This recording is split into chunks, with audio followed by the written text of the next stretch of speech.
Welcome you, sir, for this session on the topic Writing Popular Science versus Simplistic, Romanticized, Pseudoscience. Welcome, sir.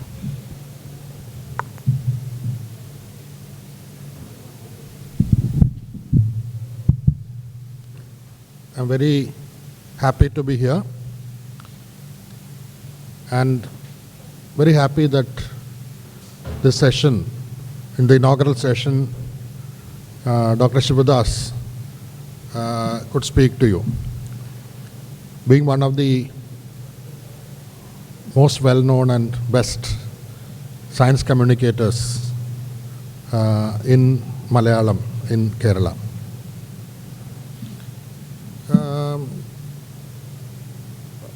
Is anyone who is not familiar with Malayalam?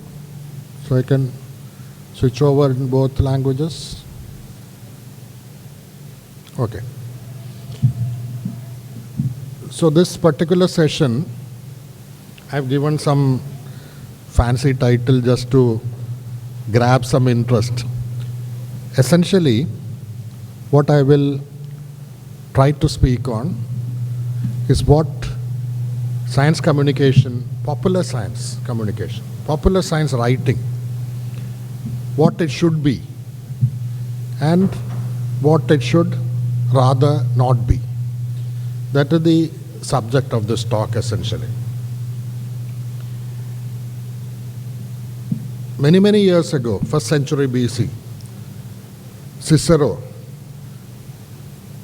said that whatever be the subject of speech, therefore, whatever art or branch of science, the orator, if he is himself the master of it as the client's cause, will speak on it better and elegantly than even the very originator and author can. So this captures the essence of science writing, popular science writing. Number one most important point made here is that you have to, before starting to write something, you have to try to become the master of that subject or try to understand in depth.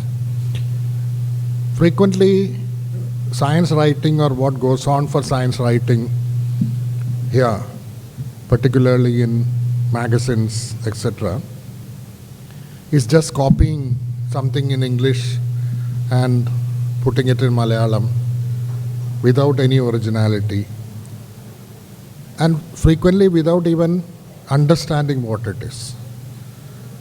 And now, in the age of Google Translate, it has become even worse because you take paragraphs from the English or some other language or whatever is written, put it in Google Translate and something comes out in Malayalam. And frequently, it may mean anything. So, understanding the subject is very important. And if it is done in that way, the originator of the idea, originator of the research may not be able to better you in communicating that particular thing. So this is the very essence of what Cicero is saying. And Albert Einstein has written in his inimitable style, anyone who has ever tried to present a rather abstract scientific subject in a popular manner knows the great difficulties of such an attempt. Either he succeeds in being intelligible by concealing the core of the problem. So frequently, in order to make something interesting or presented to a reader, you think that, okay, this will be very difficult for them to understand. So I will try to make it simple, and then you make it so simple that the idea is lost. This is again frequently something that happens, over simplification, very simplistic kind of writing. And people may think that, okay, so this is such great writing, he has written it so simply. But the person who has read that hasn't really understood what it was. So Einstein also says that, or else He gives an expert account of the problem, but in such a fashion that the untrained reader is unable to follow. So these two extremes are, so good writing has to be between these two extremes. What you call as oversimplification and obfuscation.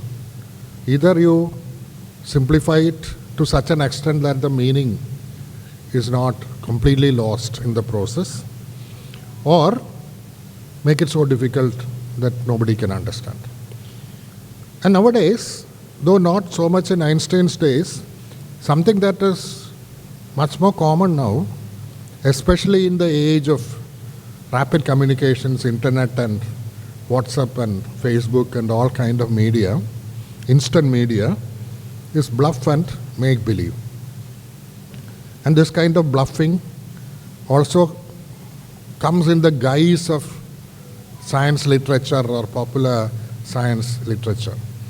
Very kind of false messages, absolutely false messages, absolutely dangerous messages. All of them circulate in this name. So I would say that when you talk of popular science writing, you can look at this from two angles. For whose benefit is this particular thing written? Is it for the reader or for the writer? Both can be there. So something that benefits the reader directly, or something that is written with the reader in mind. Frequently that is different from something that you write for yourself, to make a name for you or some other benefit for yourself. So this can be very clearly distinguished in much of popular science writing.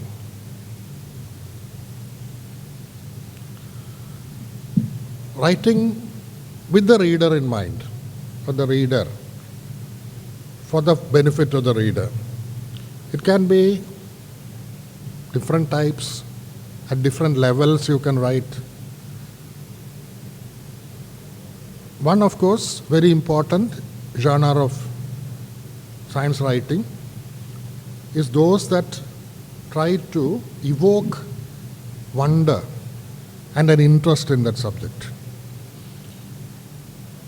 Such a thing should also ideally prompt the reader to ask further questions and go forward.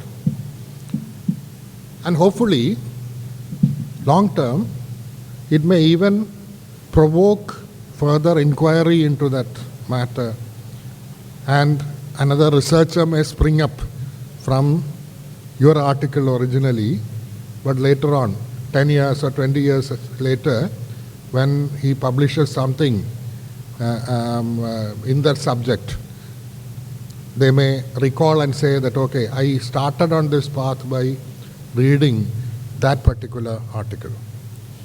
So this is a very important aim for this kind of writing. I've given an example there.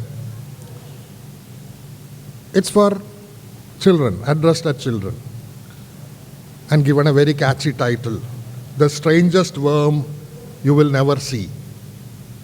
Okay? And this is an article about a very strange creature indeed, a giant tube worm, several meters long, at the bottom of the sea, at the great depth in the sea, what are called as hydrothermal vents, where extremes of temperature and such conditions exist. And nowadays, many of these articles you can even link it to pictures or even videos.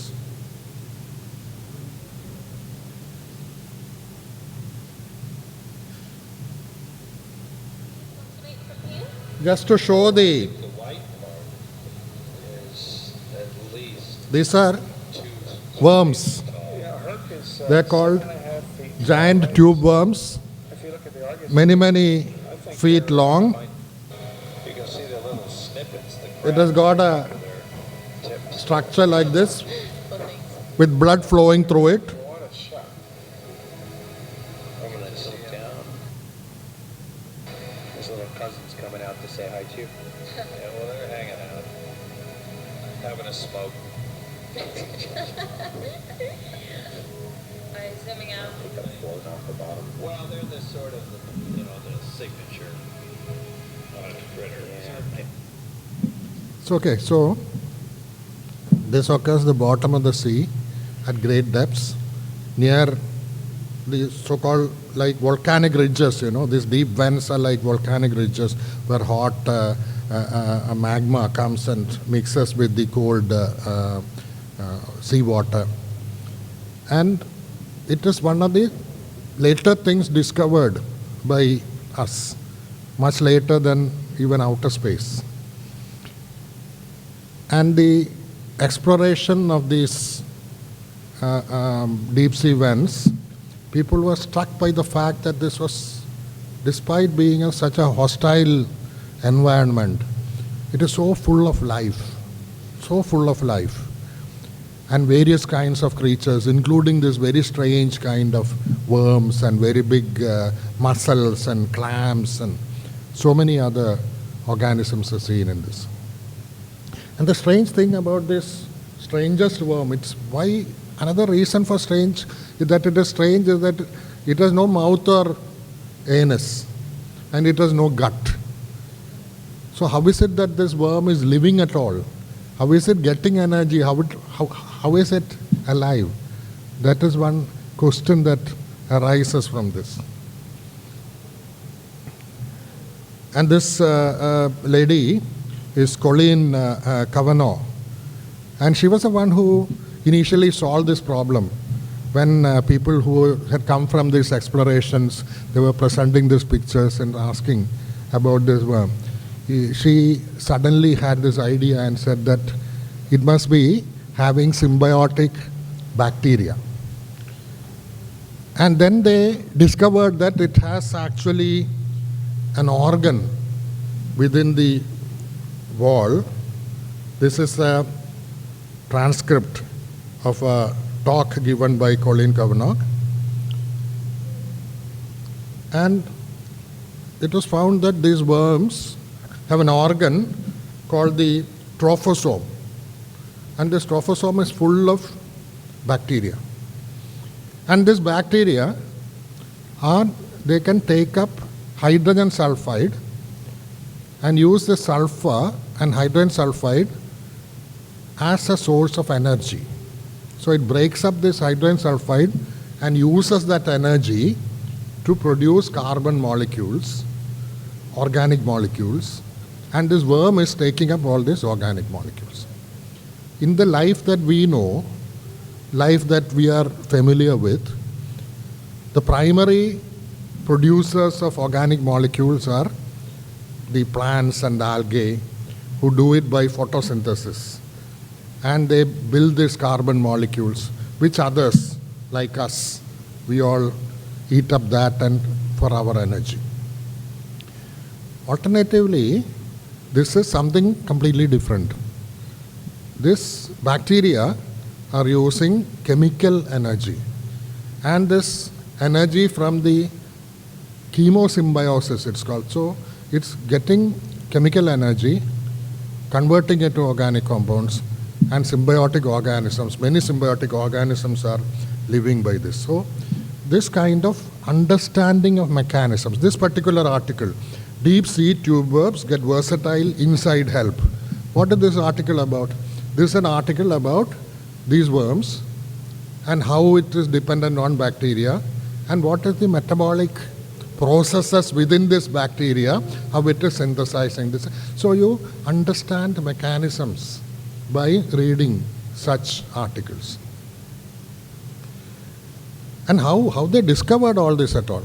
So the pictures that I showed, this was taken by photographing this deep sea vents by crafts that are essentially bathyscaphe kind of vessels in which people were going to those depths and taking pictures and collecting material, etc., from these very deep. So you understand technologies, how something is done, how a knowledge is obtained. It's not just enough to just say that, oh, this is the knowledge. Much more important is how that knowledge is obtained.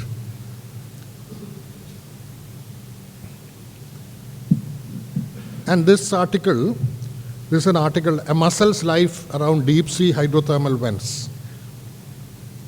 There are, in addition to these worms that I showed, many other creatures, and especially this the big clams and mussels are there, which again use different types of bacteria, and such bacteria have, different types of bacteria have been studied in great detail, and their metabolisms have been worked out. And so the life cycle of these mussels, so complex ideas, understanding complex ideas. This is again a very, very important function of popular science writing. And most importantly, the greater significance of these deep hydrothermal vents and the bacteria which use chemical energy without using photosynthesis, etc., is that it points to the origin of life, possible origin of life on the planet. And now the strongest theory regarding origin of life in the planet, in Earth, is that it most probably or probably occurred in these deep hydrothermal vents. And the very first organisms that gave proliferated into various kinds of life on the earth, that was possibly a autotroph, or something that, because photosynthesis occurred much later.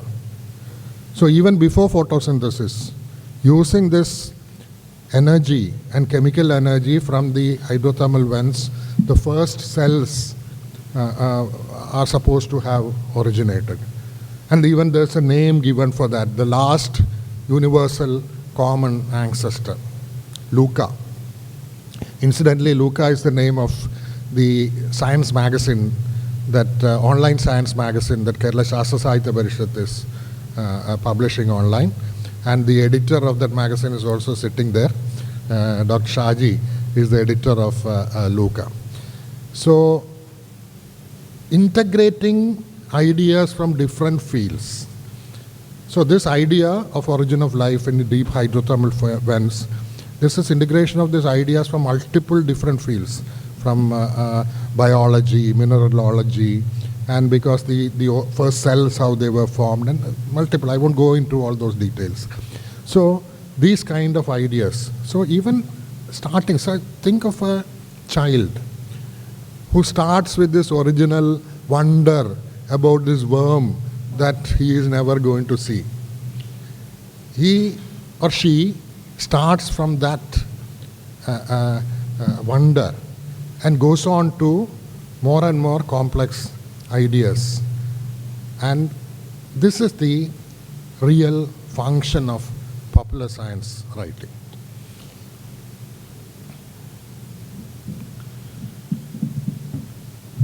So, popular science writing should also be informing and imparting basic knowledge that is needed for all. That's another big function of the, like how do the leading COVID-19 vaccines work? This is because even journals like Science, they have a section where such kind of information, articles giving such information are printed. And one such article, how do leading COVID-19 vaccines work?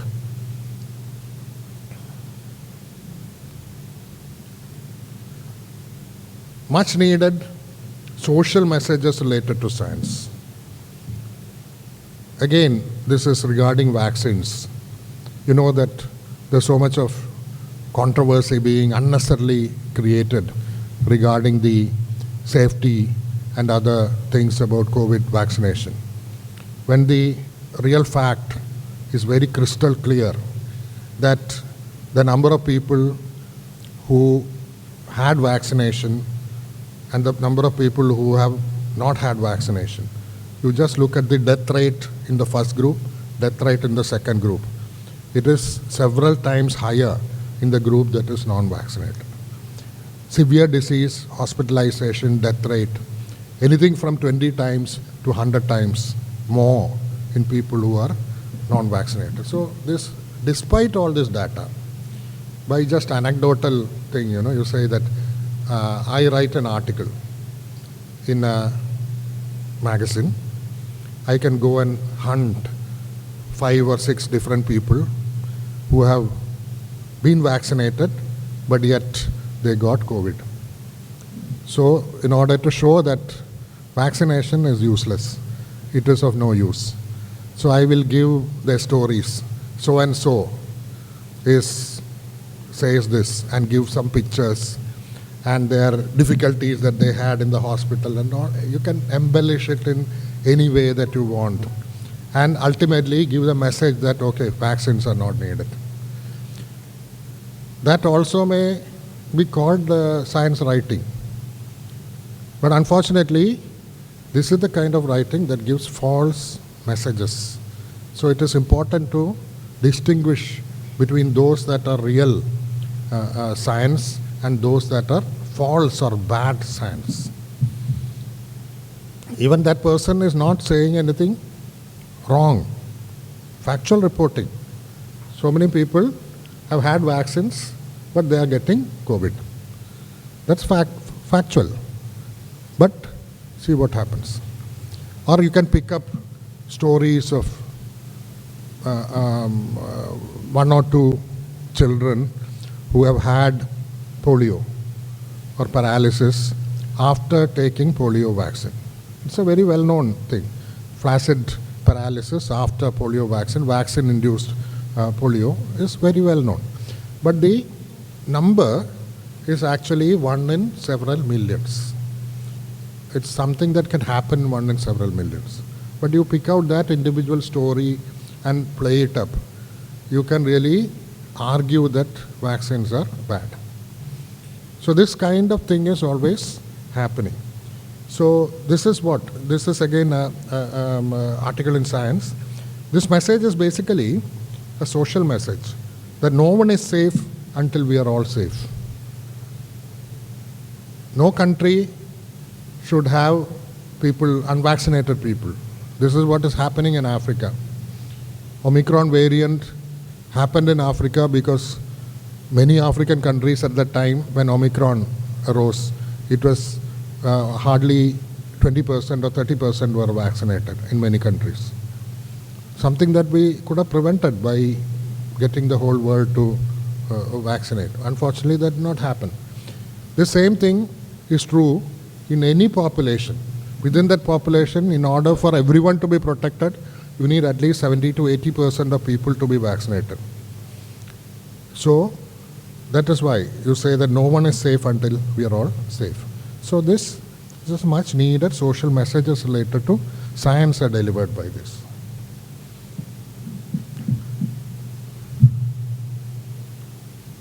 Myth busting is again a very important role of social, the popular science writing. So this article, Myths and Conspiracy Theories on Vaccines and COVID-19, Potential Effect on Global Vaccine Refusals. Many kind of false messages that are going around. You need people to clarify and say that this is wrong. This is wrong because of these reasons. So that is also a type of popular science writing, generally known as myth busting. This is there for so many things, but particularly in health, area of health, this is very, very important.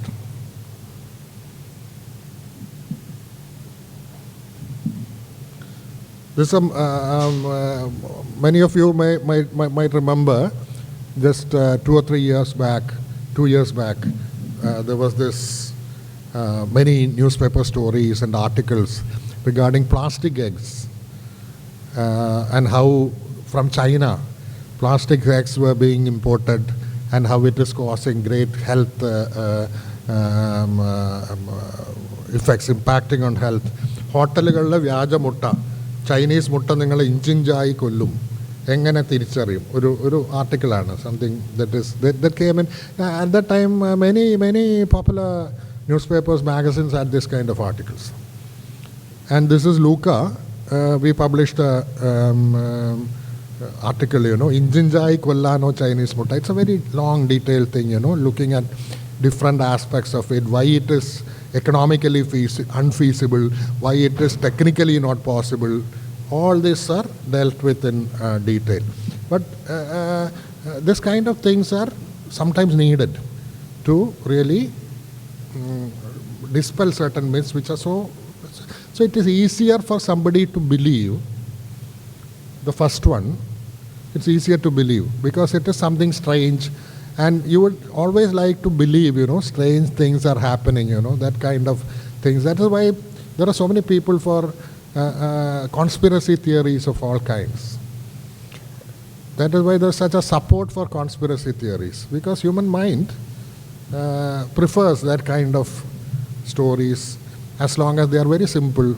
So here it's a very simple thing. They are Chinese, and especially if you have something against China, then you believe it even all the more. Okay. So this is what I have mentioned so far. Writing for the reader, to summarize: evoking wonder and interest, prompting questions, provoking further inquiry, understanding mechanisms, understanding complex ideas, understanding technologies, integrating ideas from different fields, informing and imparting basic knowledge needed by all, much needed social messages related to science, and myth busting and exposing anti-science propaganda. This, I would say, sums up the why you are writing. Why you are writing something for the reader. Okay?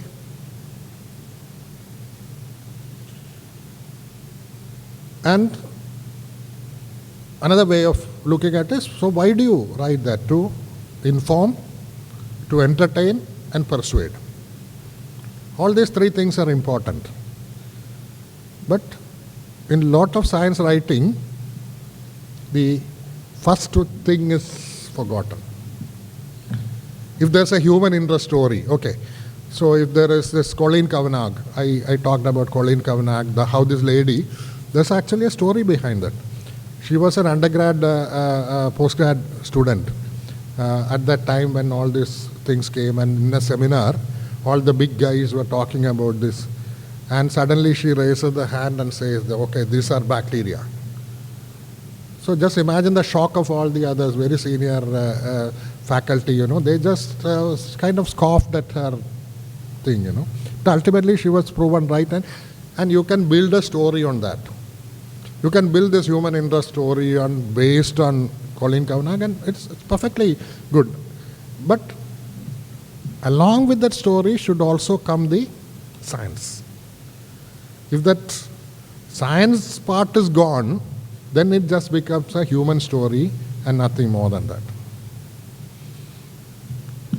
So basically, that information in any such article should contain what is the hypothesis, theory, or discovery, or what is the idea, basic idea. Maybe a hypothesis, a theory, a discovery, or something. And what is the data or evidence for that? And why scientists have reached a particular conclusion from this data. That argument, essential argument, why that conclusion was drawn.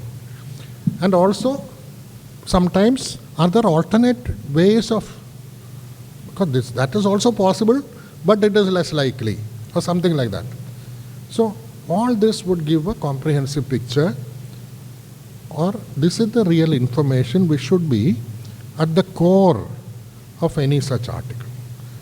other things, all information, entertainment to make it interesting, all should be built around this core. But that core should not be missing. It should be there in any such article.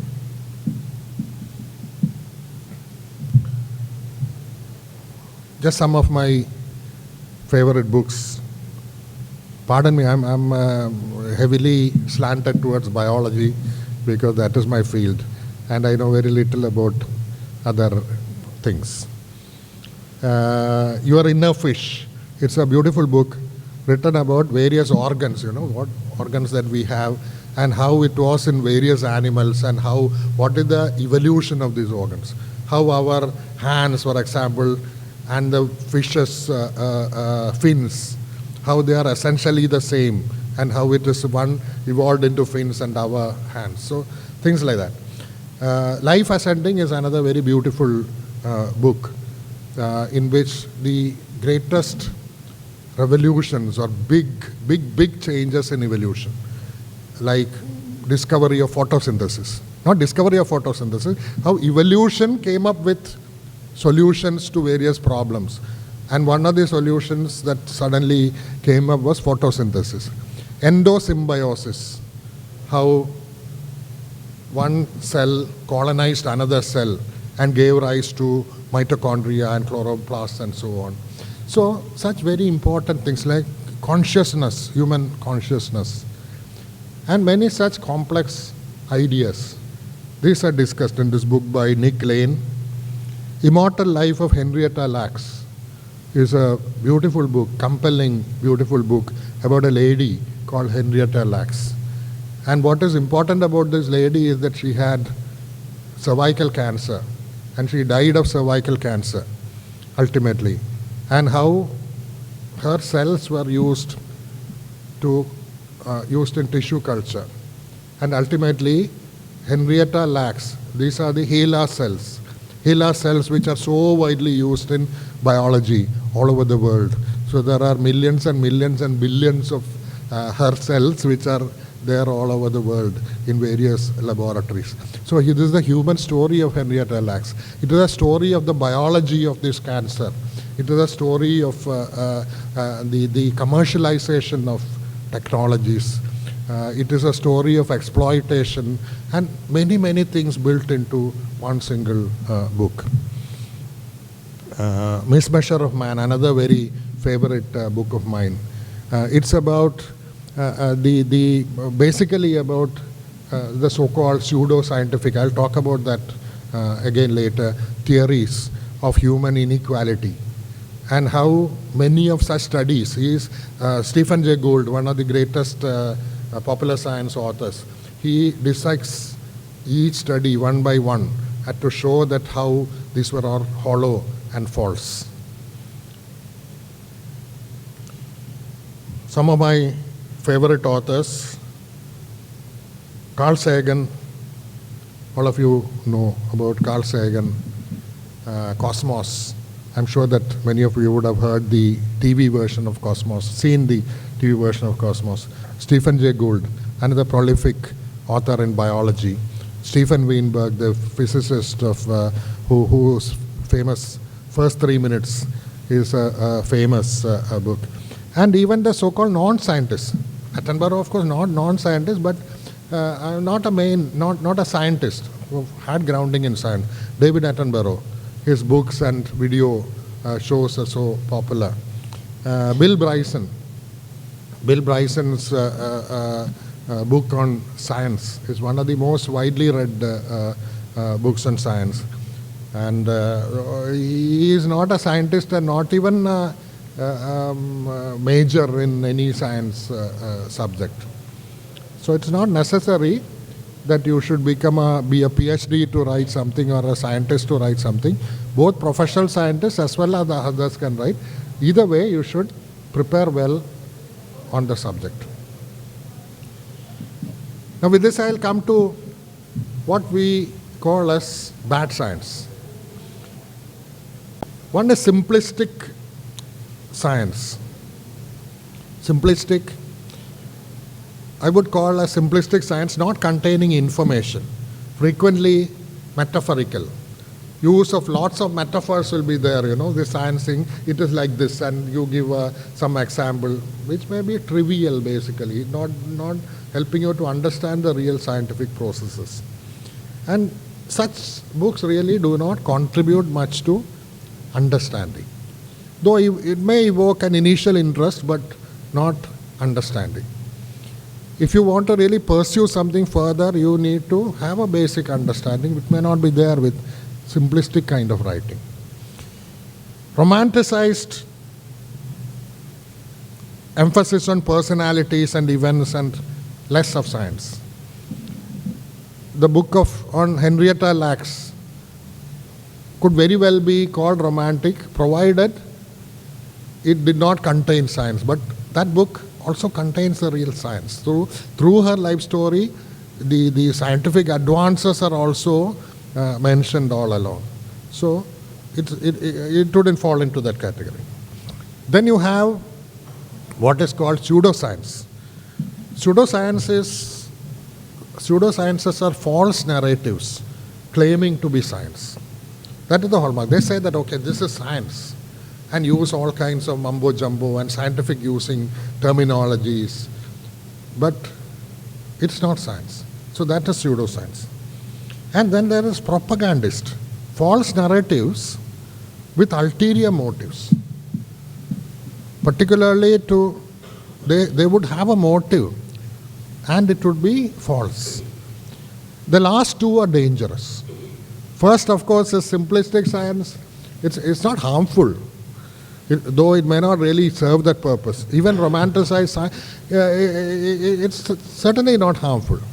And both of them, to some extent, in a very popular magazine and all such things can go on in an ordinary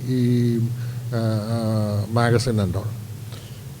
But the last two are particularly dangerous, and it should be avoided, and it should be opposed. Scientists, I am sure that they should oppose this whenever they see such things.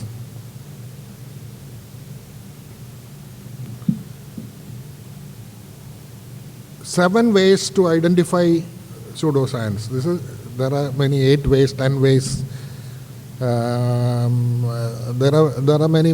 You have tables, science versus pseudoscience and all. I just picked one just to illustrate the points.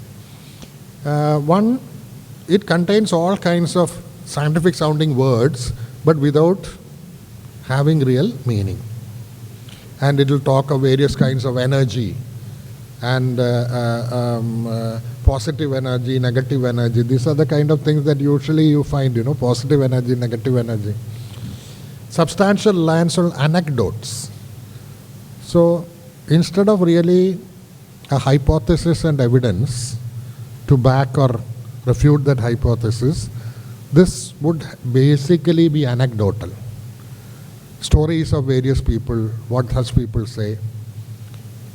Sometimes authorities, some big shot might have said something, so that will be used as, but these are not scientific evidence. Extraordinary claims in the absence of extraordinary evidence.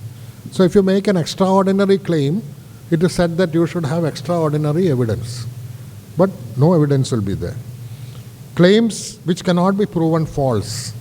So one of the greatest hallmarks of science, according to the philosopher Karl Popper, is the falsifiability. Any theory that you make, there should be some way of proving it wrong. Theoretically, you may not be able to do it right now, but at least theoretically, it should be falsifiable. But things which are not falsifiable, they are not science. Frequently, it will contain things which cannot be proven false. Claims and counterclaims based on scientific facts.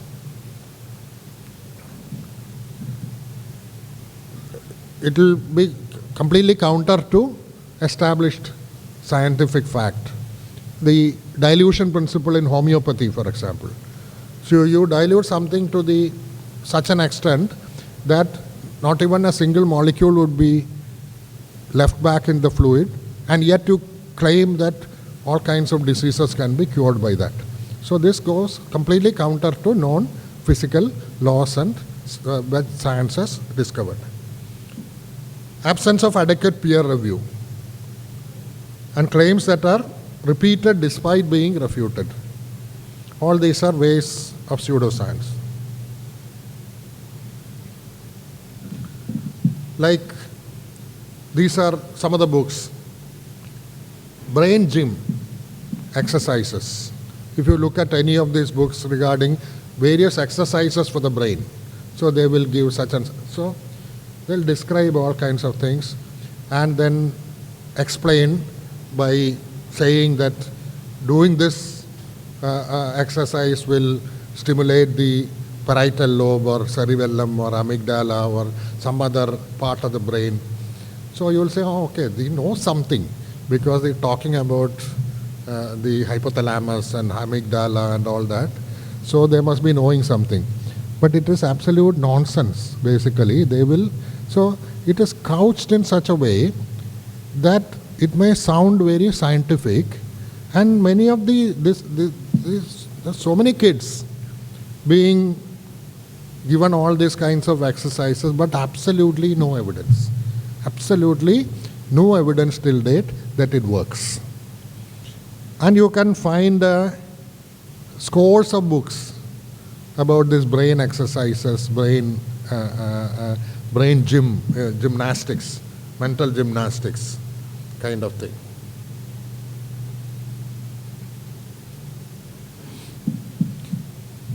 This, incidentally, is a book that sold millions of copies.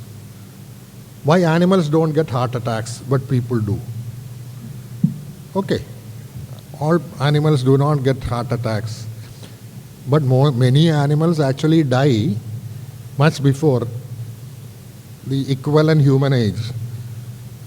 No animal in natural state lives up to the 80 years or so that we are living, mostly.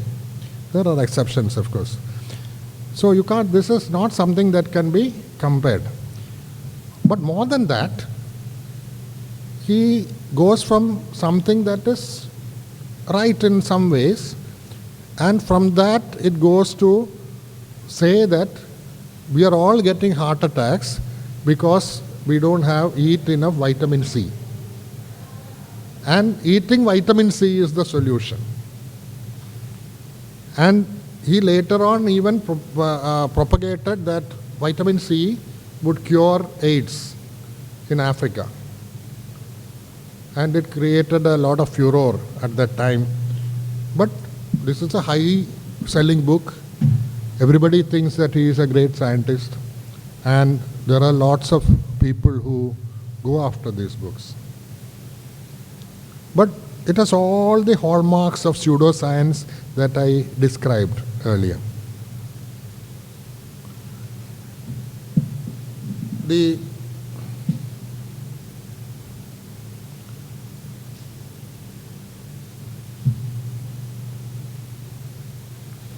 writing for the writer.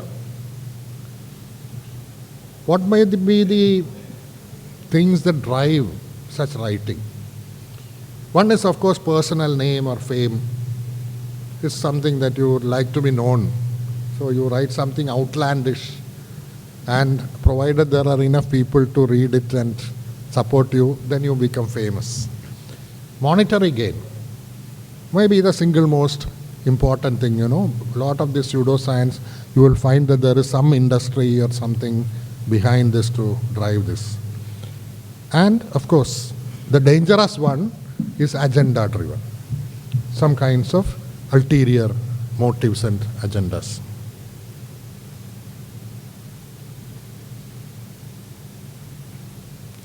Top 100 immunity boosters. All of you must have seen plenty of such books or articles of what will boost immunity. The simple fact is that you cannot really boost. Immunity is not something that is just waiting there to be boosted. Immunity is a highly tailored response to a particular insult or antigen, what we call technically as antigen. So it may work in various ways. Sometimes it may even select the wrong target and kill off your own cells. And there are many diseases which are due to immunity itself. So immune system, you cannot just give something and drive it to go faster, or then it may even be harmful, no, if such a thing is done. Indeed, there are some peas and other things from which have chemicals, lectins, which can stimulate your lymphocytes to proliferate. And such things can be very dangerous sometimes. And so the very idea of boosting your immunity is wrong. And there is again no evidence that many of these things will boost immunity anyway. But despite that, you have books like this and products like this. So they sell books like this, give this idea that immunity is something that can be boosted by natural things and various other things. And people come up with lots of immune booster products. COVID times, a lot of these things came up during COVID.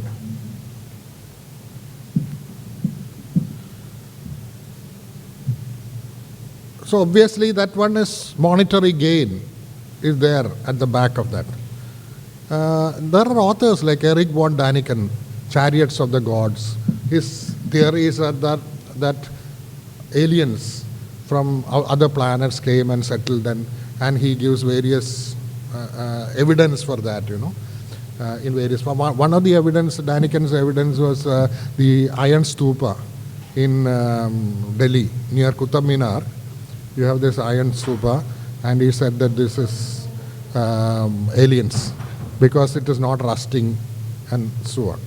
But it was shown that it rusts also. It's not that that stupa does not rust. So it was refuted, but still this goes on. Another such book on the 12th planet, a proposed planet that is outside of the solar system, and that is where the aliens came from. That's another author. The other group, what I say the dangerous group, is agenda driven. One, of course, is religion, right-wing ideologies, cultural relativism, deep ecology, radical activism. All these come up with bad science or pseudoscience or motivated kind of scientific writing.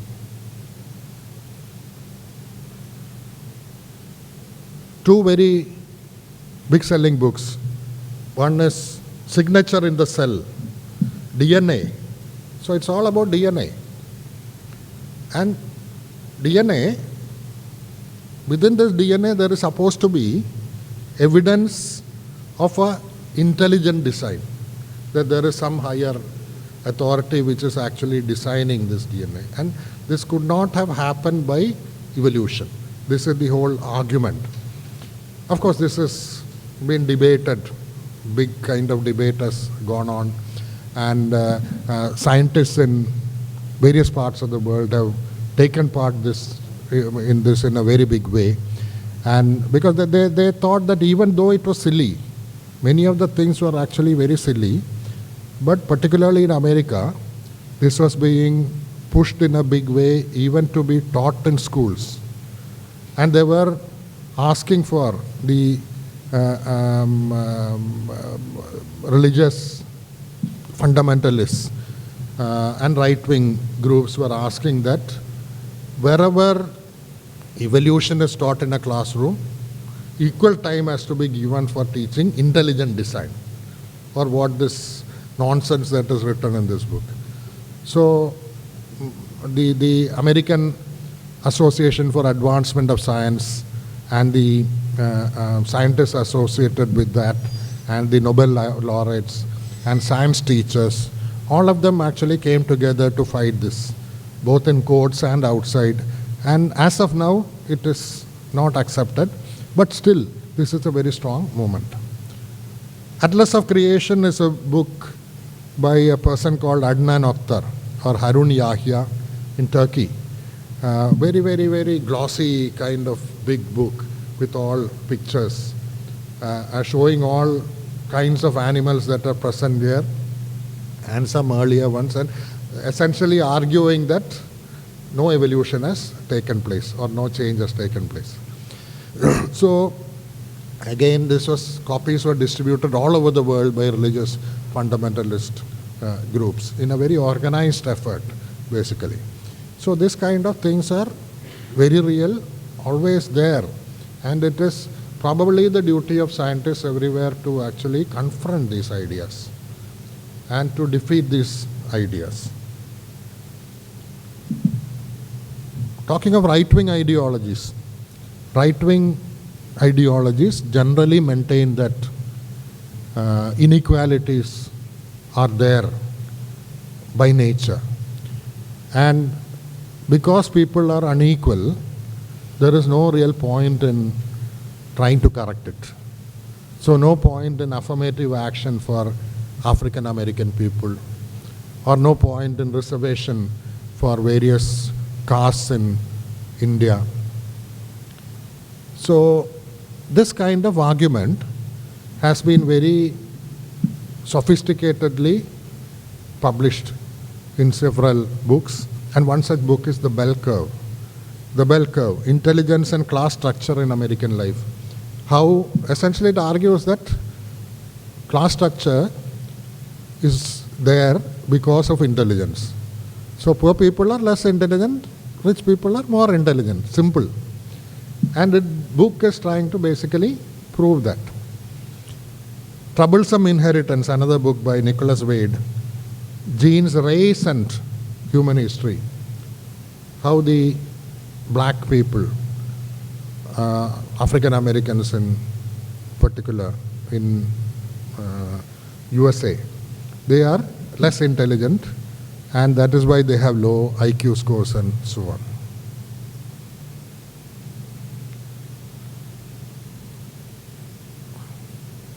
So this is regarding Wade's book, this is a statement given by 139 Nobel laureates and biologists in United States to oppose this and say that this is not science. And many of them authors of books that he has quoted. And they say that they are misinterpreting our studies and data, and whatever said is not true. And Mismeasure of Man, I mentioned that earlier. It beautifully exposes the wrong arguments in these books. Books that say that women and men are different. Men are from Mars and women are from Venus. Very high-selling book. Huge number of people have read this and believe that, okay, we are different. No harm in thinking that, okay, we are different. So women may think, okay, we are different from men.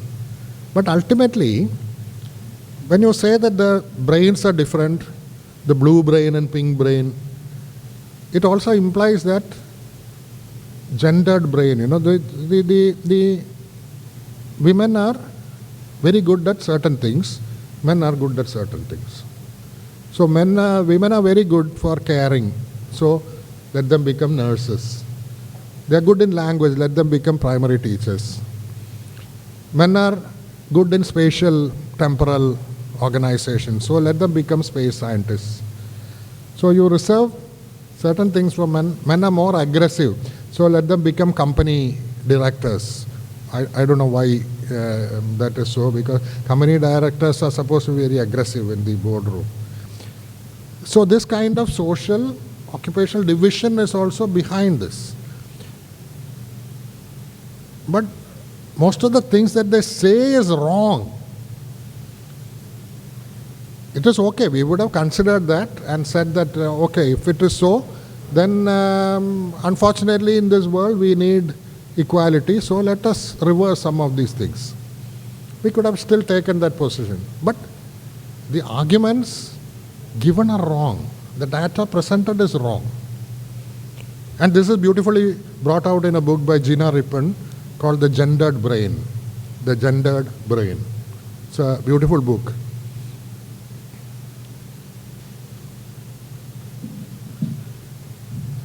And then in biology, the seeds, the issue of genetically modified food. Again, there's a lot of books like this, Stolen Harvest by Vandana Shiva. A lot of people think that she's an environmental scientist. But you read Vandana Shiva's book, there is no science in any of that. No science. I've never yet to see any science in any book by Vandana Shiva. And as far as I understand, she's not a scientist, but her PhD is in philosophy.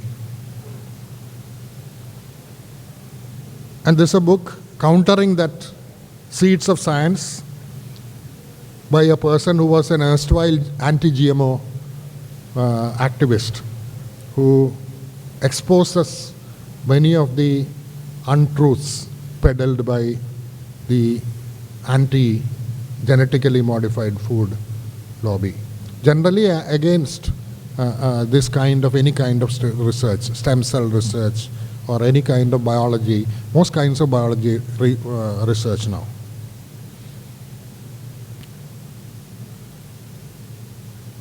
Then in health, there are ever so many books on alternative medicine. The Science of the Sacred, Bridging Global Indigenous Medicine Systems, Modern Scientific Principles.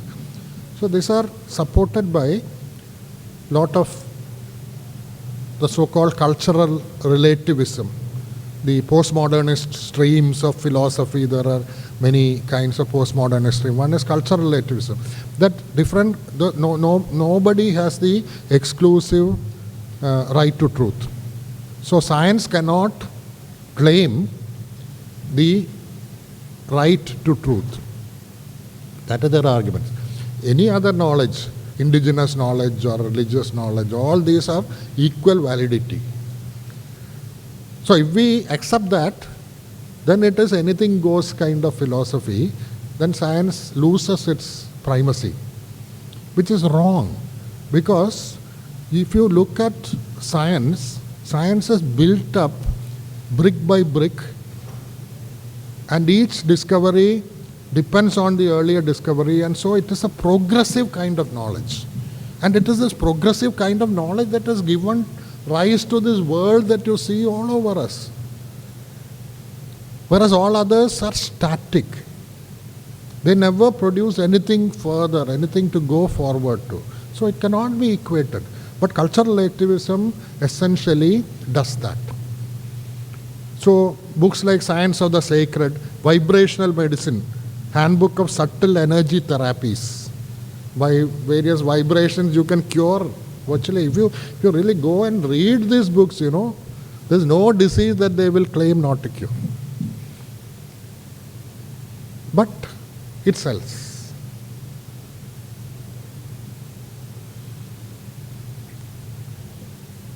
Climate change. Matt Ridley is a person who is known Matt Ridley is famous. He is a rationalist. And he has written many rationalist books, for example. But Matt Ridley's book, The Greatest Hoax, it's not his book. The Greatest Hoax is by a US senator. And Ridley's How Global Warming Can Be Good for Us. And behind this, people inquired and found that Matt Ridley is the owner of many coalfield land in England. So he directly benefits from use of coal. So no wonder that he came up with a book against the climate change science. So this is a new area, climate change deniers. And they also give science. Sometimes real science points also may be there. But it is again agenda driven.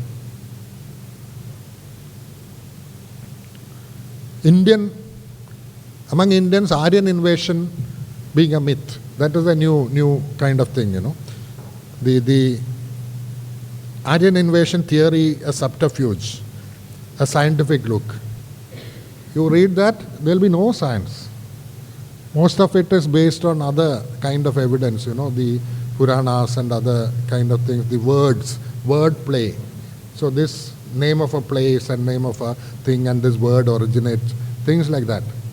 There is no hard science. In fact, hard science supports just the contrary. Like this book by Who We Are and How We Got Here, by study of ancient DNA. This conclusively, more or less conclusively, as of now, proves that people from Central Asia came to India. Later, to the initial migration from people from Africa directly, about 60,000 years ago. Then people from the Iranian part, farmers who came to India, mixed with the other people, and probably they were the one who were the Indus Valley people. And then the Central Asian. So all this from DNA studies, many such things are emerging. But these deniers go counter to all this scientific data that is available. And of course, they have a lot of political support from the current ruling dispensation in the center. So ultimately, I will stop here, basically asking the question again, for whom and for what purpose that you write is the basic thing I want to go back to. And also please keep in mind that it is inappropriate for scientists to let misinformation go unremarked. In other words, you just cannot keep quiet when people give misinformation. So all of us have a duty to intervene, whether by writing or talking or whatever, I don't know, but in some way. Thank you.